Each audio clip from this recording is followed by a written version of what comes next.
Yes, O God. Hallelujah, Lord. Hallelujah, Jesus.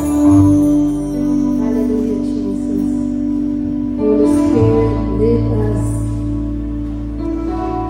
Hallelujah.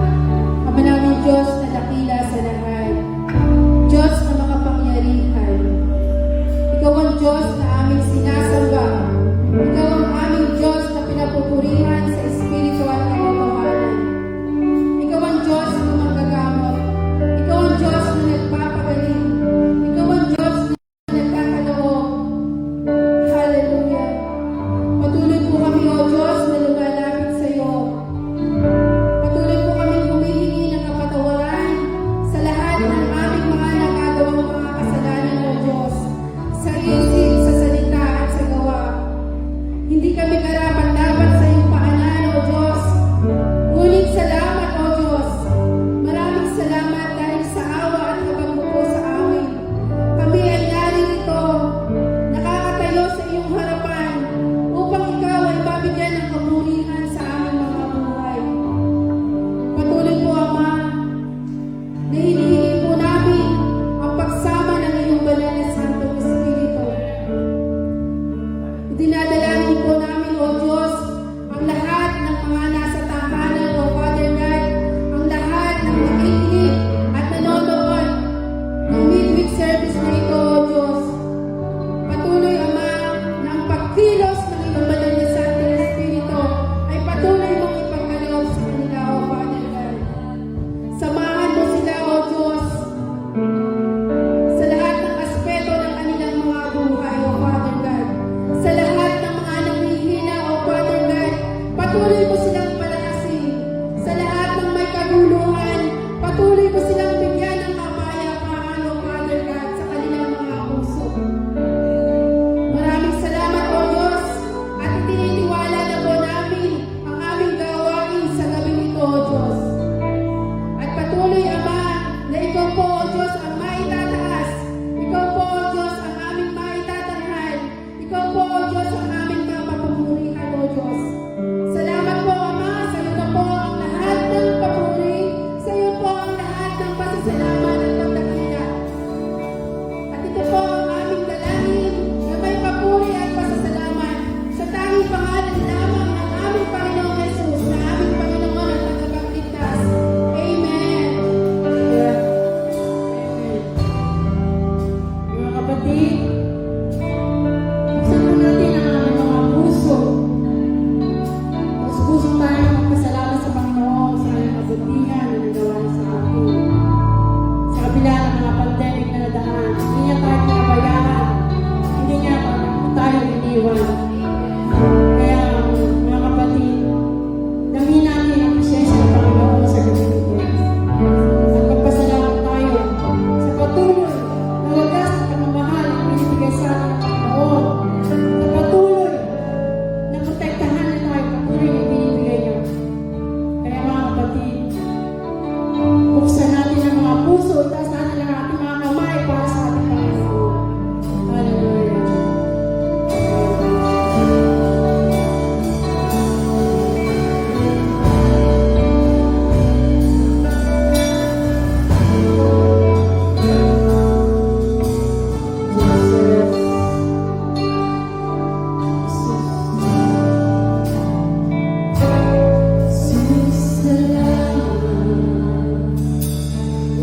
Diyos, salamat. Nanatili kang tapat, ibinigay mo ang lahat, kulang ang buhay ko.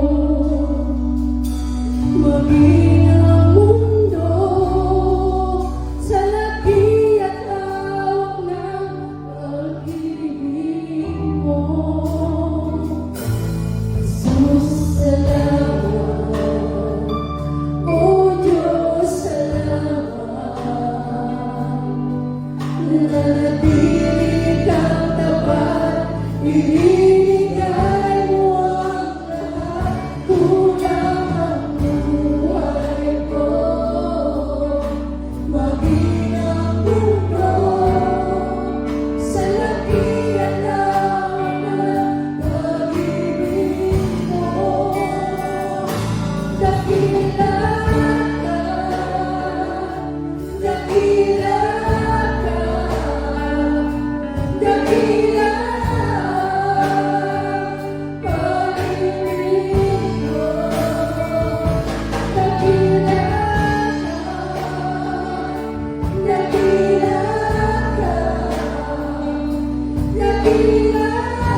Tunay nga po, Diyos, na napakabuti mo. Ang salitang salamat ay kulang na kulang, Panginoon. Para kayo namin. Bigyan ang kalawalhatian ng kailangan, Panginoon. Tunay nga, Diyos, ay proteksyon ay patuloy mong ipinagkakalawal sa amin. Ay wagas na pagmahal ay patuloy mong binibigay sa amin, Panginoon. Maraming salamat sa pamamutihan. Maraming salamat sa inyong pagkakas sa lahat sa aming Panginoon. Hallelujah! Salamat sa aming pagkapulihan.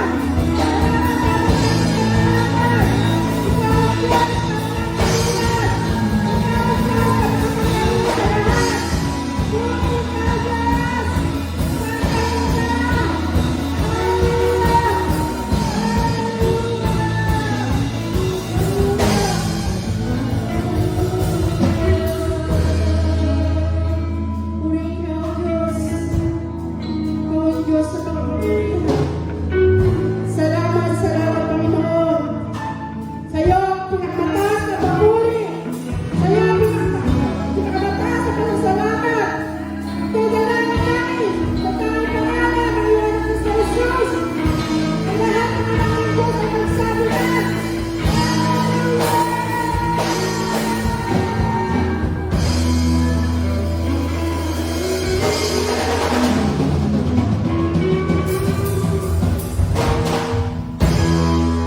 Isang magandang gabi po sa ating lahat. At bago po tayo magpasimula, tayo po muna ay sumundaling manalangin. Ama naming Diyos na makapangyarihan, Diyos nila Isaac, Abraham at ako, ang hari ng mga hari, Panginoon ng mga Panginoon. Sa gabing ito, Holy Spirit, ikaw po ang siyang patuloy na manguna. Itago mo po ako sa iyong likuran upang ikaw ang siyang makita at mahayag sa harapan ng iyong mga pinili at hinirap. Maraming salamat po at aking pong ibibigay sa iyo ang nalalapipang oras ng iyong gawain sa gabi ito na patuloy na ikaw ang siyang manguna at magkontrol even sa ating pagsasalita. Ito po ang aking samot dalangin sa pangalan ni Jesus. Amen. Marami sa atin ang nangangarap na siya ay maging matalino. Marami ang nangangarap na siya ay yumaman. Marami ang nangangarap na siya ay magtagumpay anuman ang kanyang gagawin. Tanong,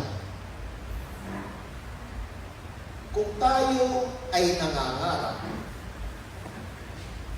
ng mga bagay na gusto nating maging tayo pagdating ng bukas, diba dapat alamin natin kung ano ang dapat nating gawin?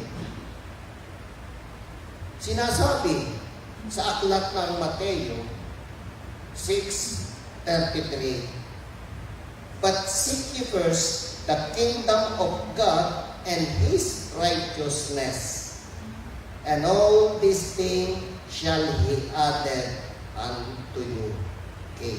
Ang ating pong paksa ay pinamagatan po nating obedience is the key. Bakit? Sinasabi ng Panginoon na seek ye first the kingdom of God and His righteousness. Ito ay isang utos.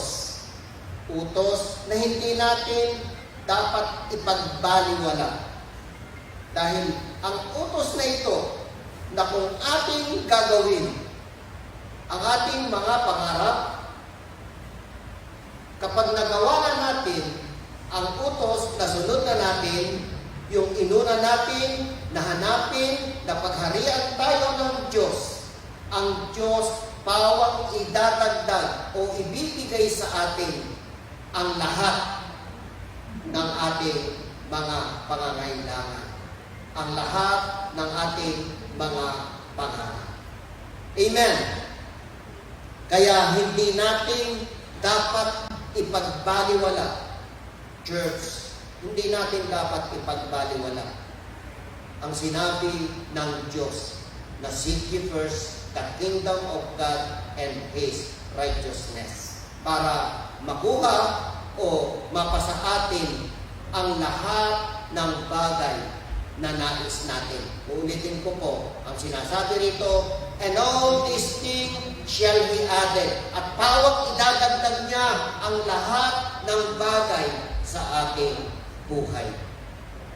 Dito, mayroon tayong dapat gawin.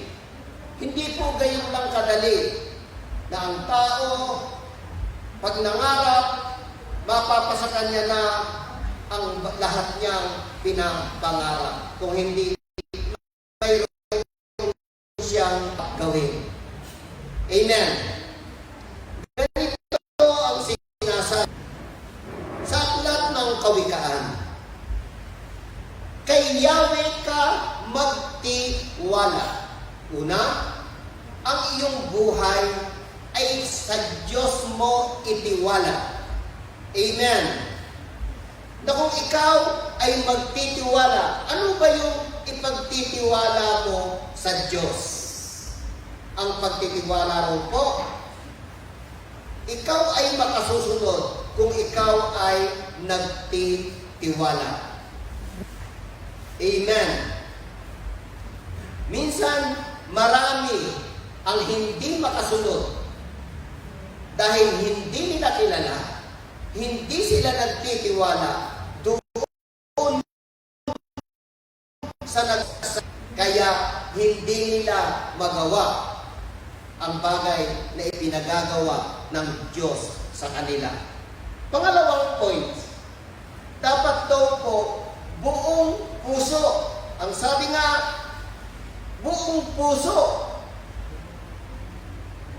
Minsan, tayo ay nagtitiwala. Okay, Lord, nagtitiwala po ako sa iyo. Okay, pero hindi buong puso. Nagtitiwala ka, pero yung iba, ginagawa mo yung gusto mo. Ang sabi ng Diyos, buong puso, na dapat tayo ay nagtitiwala sa Kanya. Minsan, ano ang sabi ng Diyos? Ibigin mo ang Panginoon mong Diyos buong puso, buong lakas, buong pag-iisip, buong kaluluwa. Iyon ang gusto ng Diyos. Kaya kung tayo ay magtitiwala, dapat buong puso. Pangatlo, lubusan. Ano naman yung lubusan? Ang lubusan in English is all the rest. Lahat. All the rest of your life. Sa Diyos natin ititiwala, buong puso, and all the rest ng ating buhay. Sa Diyos natin ititiwala. Minsan kasi, Lord, nagtitiwala po ako sa iyo. Pero hindi po pwede lahat. Lord, ipaubayan niyo na sa akin, balato na lang po. Hello? Meron tayong mga bagay na ayaw nating ipagkatiwala. Mayroon tayong mga bagay na ang gusto natin, tayo yung nasusunod. Mayroon tayong bagay na hindi natin maibigay, maipagkatiwala sa ating Diyos. Ginagawa natin yung bagay na mga gusto natin. Minsan ganito ang tao. Sa umaga, pagbangon, magkakape. Kung makakita ng kakwentuhan, nakikipagkwentuhan. Kung makakita ng iba pa na gawain, ginagawa. minsan tanghali na, hindi pa nakakapanalangin. Ang nais ng Diyos sa umaga, pagkagising natin, inuuna na natin siya na pinakausap. Magandang umaga po, Panginoon. Salamat na ako'y ibinangon mo. Salamat na maganda at maayos ang aking kalusugan. Walang anumang nararamdaman po ako. Bagkos ang lahat ay maayos sa aking buhay. Sa umagang ito, ang dalangin ko po, ako ay turuan, pangunahan sa lahat kong iniisip, pinaplano at ginagawa at gagawin. Church, minsan nga, hindi na natin naaalala ang ating Panginoon. Dahil tayo ay malakas, wala tayong nararamdaman, at kung minsan, kung kailan yung huli na, saka lang natin naaalala na mayroong isang Diyos na tayo na pwede natin lapitan at hingan ng tulong. Papaano na kung ganito ang ating mga iniisip, ganito ang ating attitude, ginagawa araw-araw ng buhay natin, paano nating masusunod yung sinabi na pagsumikapan natin, pagsumakita natin, na unahin natin na tayo ay pagharian ng Diyos. Na sa ating buhay, nakakalimutan natin yung sinabi at ipinag-uutos ng Diyos sa atin. Ang totoo, ang verse na ito is memory verse ng lahat. Matthew 6:33. Pero ang tanong, sinusunod ba ng lahat? O sinusunod ba ng mga tao na nakakaalam ng verse na ito? Hello? Minsan po, kung ano yung memorya natin, yun yung hindi natin nagagawa at ginagawa sa ating buhay. Minsan nga po, kung tayo ay magbabasa ng Bible, yung babaeng dinudugo, naubos na lahat ang kanyang ari-arian. Naubos na ang lahat ng bagay na mayroon siya. Nang maalala niya na mayroon palang isang Diyos na dapat siyang tawagan at lapitan. Alam niyo po, simple lang ang sabi niya, mahiko ko lang ang laylaya ng damit ng ating Panginoon, ako ay gagaling. Church, di ba walang gastos?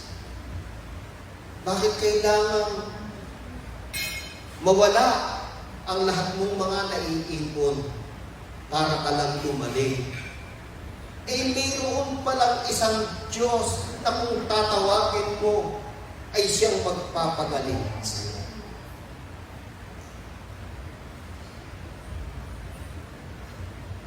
Marami sa ngayon ang mayroong sakit, pero hindi gumagaling dahil mayroong tigapagpagaling, pero hindi nila inaalala.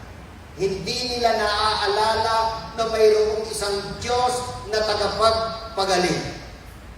Amen. Kaya, kung nakakalimutan nila o hindi nila ginagawa na ang lumapit sa Diyos ay napakahalaga. Dahil ang nais ng Diyos, araw-araw, bawat oras, ay ating inilalapit ang ating buhay. Isinusuko, itinitiwala, buong puso, and all the rest of our life.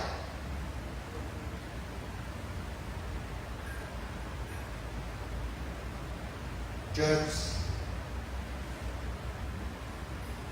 narito pa yung huli at pang-apat.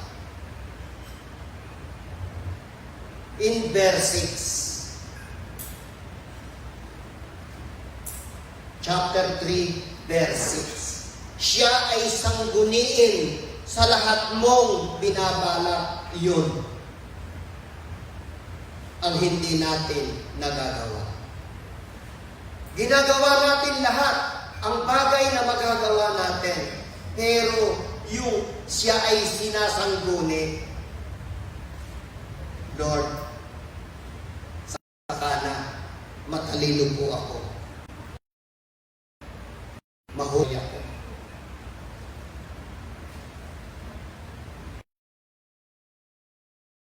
Hinihintay ng Diyos sa ating mga buhay. Ang Diyos din natutulog. Araw-gabi niya tayong sinasamahan, tinuturuan, nag-iintay, binabantayan. Pagkatapos, hapon na, natapos na nating lahat ang ating gagawin. Hindi natin siya naalala. At minsan, kaya lang natin maalala kung pumalpak, hindi nagtagumpay ang lahat ng ating ginagawa. At ito yung malungkot. Panginoon, bakit po hindi ako nagtagumpay? Kung kailan tapos na ang lahat, saka ka magtatanong. Saka mo sasabihin at maaalala mong mayroon palang Diyos na nag-iintay, na handang tumulong.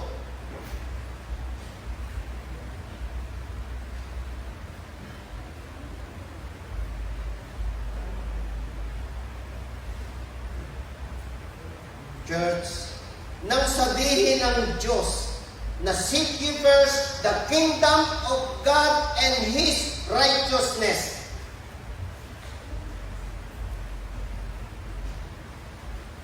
Mayroon bang sinabi rito ang Diyos? Liban dito na kailangan unahin natin na pagsumakitang hanapin at tayo ay pagharian ng Diyos? Kasi yung sinasabi na and all these things shall be added, hindi naman tayo ang dapat magdagdag nun sa ating mga buhay ang inuuna natin ay yung pawang dagdag. Kaya nga yung iba hindi natutulog, oras ng pagtulog, hindi natutulog, oras ng pagkain, hindi kumakain dahil ang nais niya ay makuha niya ang mga bagay, pero hindi po naman yun ang ipinagagawa lang sa atin ng Diyos, yung unahin natin siya, na tayo ay magtiwala buong puso and all the rest of our lives. Siya ay sangguniin sa lahat ng ating mga pinabala.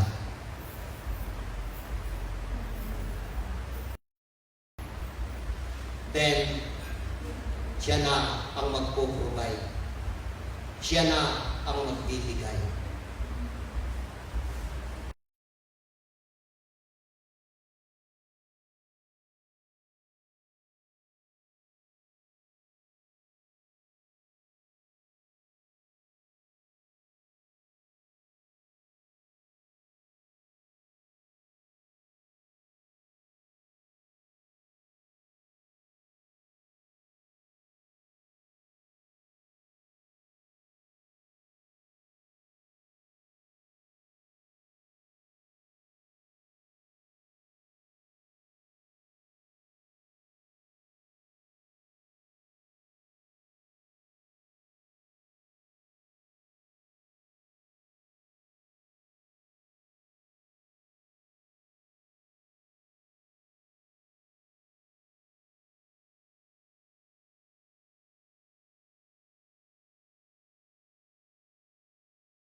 Lord,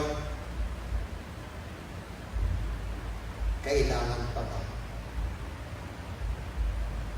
Kailangan ka na. Kaya po, natuto rin ako kung bakit yung mga walang pinag-aralan.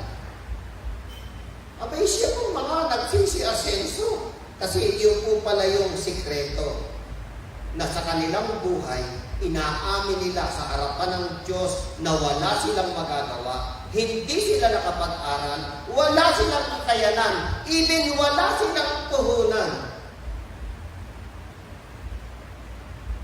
At para mataas ang Diyos at maipakita sa mga tao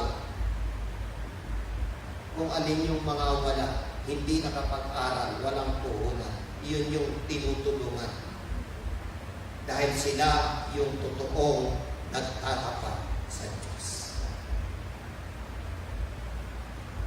At dito na po tayo magwawakas. Sa aklat po ng Deuteronomy, chapter 30, verse 15. Una, sinabi ng Diyos na ang susi ay ang pagsunod sa kanyang mga utos. Sinabi niya, but seek ye first the kingdom of God and His righteousness.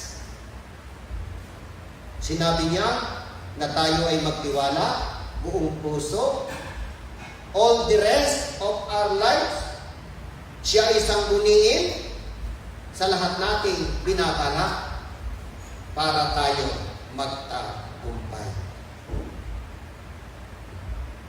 Sa hapon ito, sa gabing ito, ang sabi niya, nasa iyo ang pagpapasya ngayon. Deuteronomy 30 verse 15, nasa iyo ngayon ang kapasyahan. Kayo ang pipili ng buhay at kasaganaan o ng kahirapan at kamatayan. Mahal na mahal tayo ng Panginoon. Ayaw niya na tayo ay mapahamak. Ayaw niya na tayo ay magdusa o mahirapan. Kaya sinasabi niya ang dapat natin gawin. Napakaganda ang plano ng Diyos sa buhay ng bawat isa sa atin. Sa aklat ng Isaias, chapter 48, verse 17, ang sabi niya, ako si Yahweh ang iyong Diyos, sasamahan kita, saan ka man pumunta, papatnubayan kita. Ganon kaganda ang plano ng Diyos. At sa huli, ang sabi nga niya, nasa iyo ngayon ang kapasya. Ikaw pa rin ang pipili. Kung gusto mong magtagumpay, magtatagumpay. Ito ang dapat mong gawin. Yung ikaw ay sumunod at gawin mo ang aking inuutos. At ang lahat ng bagay ay bawa ipagkakaloob ko sa iyo. Ama namin Diyos na makapangyarihan, dakila at banal, sa gabing ito, ikaw ang aming Diyos, maraming salamat. Na patuloy na kami ay iyong tinuturuan. Na patuloy na kami ay iyong pinagpapala. Na patuloy mo kaming pinagagaling sa lahat namin mga karamdaman. Na ayaw mo na kami magmukhang hampas lupa, magmukhang kawawa, pagkus ang nais mo ay magkaroon kami ng isang kaaya-aya at masaganang buhay. Maraming salamat po. At sa gabi nito, amin pong hinihingi ang iyong masagana bendisyon.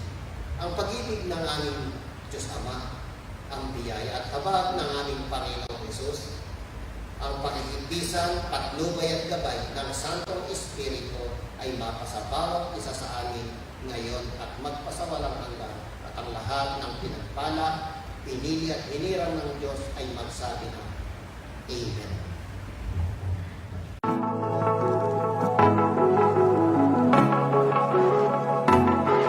I was lost with a broken heart.